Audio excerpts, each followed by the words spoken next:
Hi, I'm Vicki Westling here with Robin's Nest Readers. Robin's Nest Readers has been here for you for almost a year now, and we brought you some interesting stories and some interesting readers.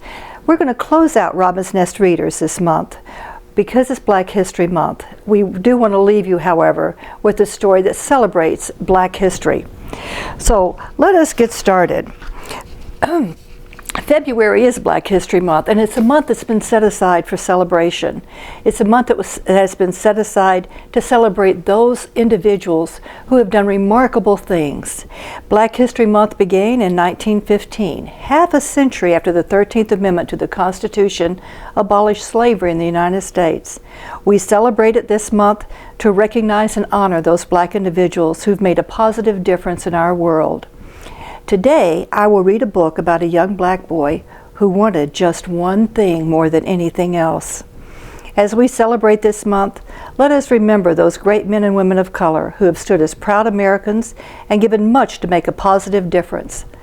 Those such as President Barack Obama, Reverend Martin Luther King Jr., Frederick Douglass, Harriet Tubman, Rosa Parks, Jackie Robinson, Maya Angelou, and of course the late Kobe Bryant. More than anything else, I hope that you will celebrate the goodness of all people and look at those who are different based on who they are and not on the color of their skin. And now let us read More Than Anything Else, written by Marie Bradbury.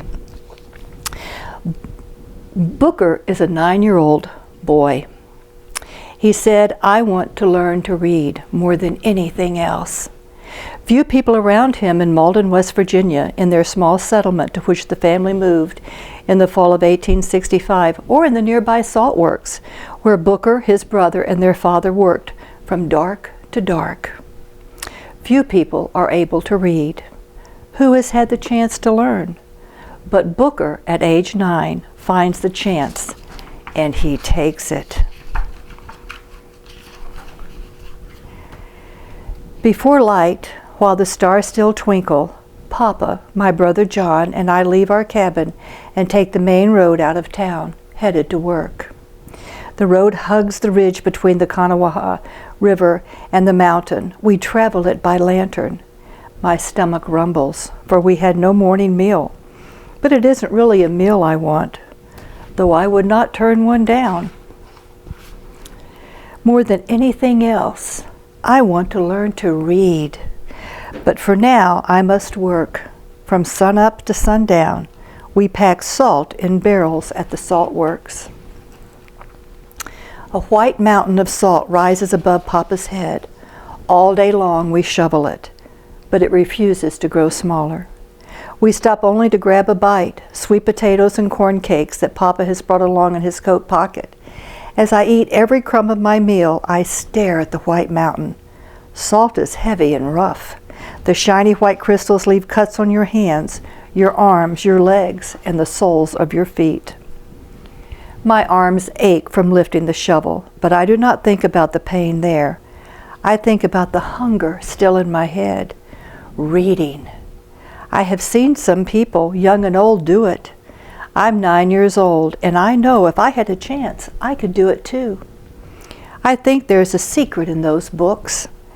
In the chill of the evening, I follow Papa and John back up the road, stopping to catch a frog. The frog wiggles and slips, but I hold on tight and let go when I want to.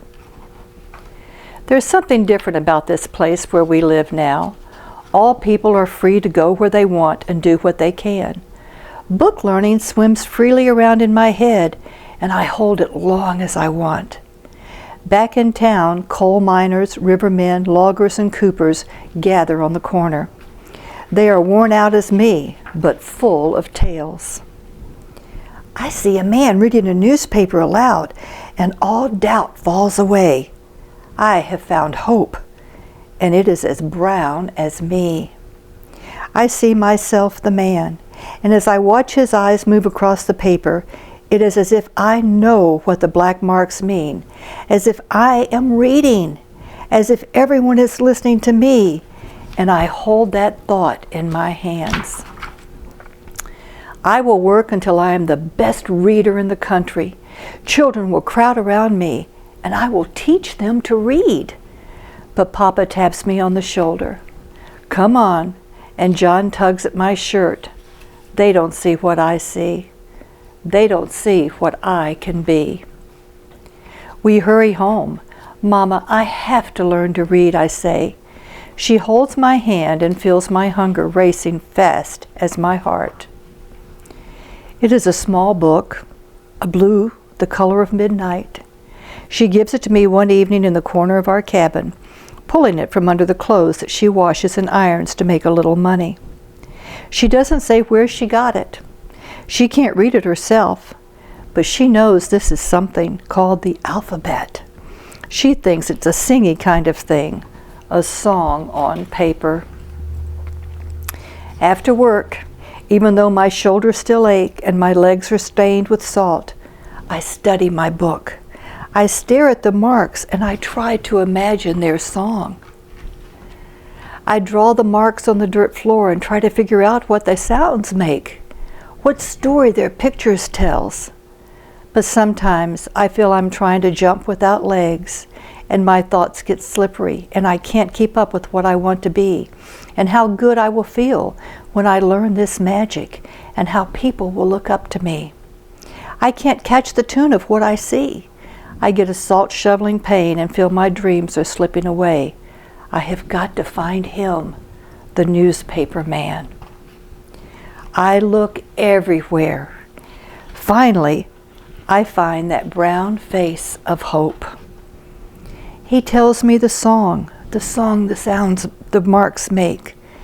I jump up and down singing it. I shout and laugh like when I was baptized in the creek. I have jumped into another world. I am saved. But I have to know more. Tell me more, I say. What is your name, he asks. Booker, I say. And he takes the sound of my name and draws it on the ground. I linger over that picture. I know I can hold it forever. Remember, readers, books are windows to the world. Learn to read. Read everything. Read books. I've enjoyed reading to you, and I hope you've enjoyed watching. Have a great day. Goodbye.